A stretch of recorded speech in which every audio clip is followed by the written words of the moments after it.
FIFA friendly ম্যাচে আজ মালদ্বীপের বিপক্ষে সিরিজ বাঁচানোর লড়াই বাংলাদেশের। খেলোয়াড়রা চাঙ্গা থাকায় জয়ই একমাত্র লক্ষ্য হ্যাবিয়ার ক্যাব্রেরার।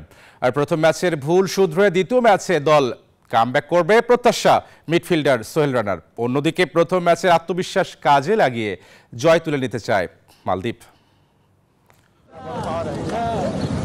মালদ্বীপের বিপক্ষে সিরিজের আগে বাংলাদেশ গেল ৮ বছরে হেরেছিল মাত্র একবার। সেই আত্মবিশ্বাস পুঁজি করে বসুন্ধরা কিংস অ্যারেনায় প্রথম ম্যাচে নেমেছিল রাকিব তপুরা। তবে স্বাগতিকদের হারিয়ে সিরিজ শুরু দ্বীপরাষ্ট্রটির। এই হারের ক্ষত ভুলতে টিম হোটেলে রিকভারি সেশন করেছে হ্যাবিয়ার ক্যাব্রেরা শিষ্যরা। সেই সেশনে পেছনের ব্যর্থতা ঝেড়ে ফেলে চাঙ্গা ফাহিম মিতুলরা। তাই কোচের নজর জয়ের দিকেই।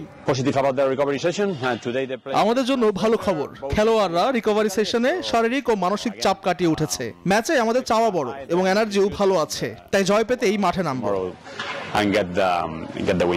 প্রথম ম্যাচে গোল মিসের পসরা সাজিয়ে বসেছিল বাংলার ফুটবলাররা। তাই এবার প্রথম ম্যাচের ভুল শুধরে মিডফিল্ডার সোহেল রানার প্রত্যাশা দল ঘুরে দাঁড়াবে কিংস অ্যারেনায়।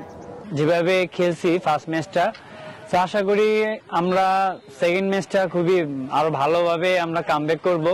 কারণ প্রত্যেকটা প্লেয়ারের কনফিডেন্স আছে যে আমাদের টিমের প্রতি, যে আমরা খুব স্ট্রংলি কামব্যাক করব। গেল ১ বছর মালদ্বীপে গড়ায়নি লিগ। দ্বীপ রাষ্ট্রটি আন্তর্জাতিক ম্যাচেও ফিরেছে বছর খানেক পর। এই কঠিন সময় পাশ কাটিয়ে জয় দিয়ে সিরিজ শুরু তাদের। এবার তাই সিরিজ জিতে দেশে ফিরতে চান মালদ্বীপের কোচ আলী সুজেইন।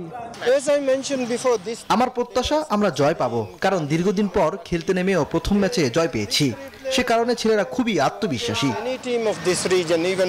বসুন্ধরা কিংস অ্যারেনায় বাংলাদেশের সিরিজ বাঁচানোর ম্যাচ শুরু সন্ধ্যা ৬টায়। জিহাদ আল হাসান, নিউজ 24, ঢাকা।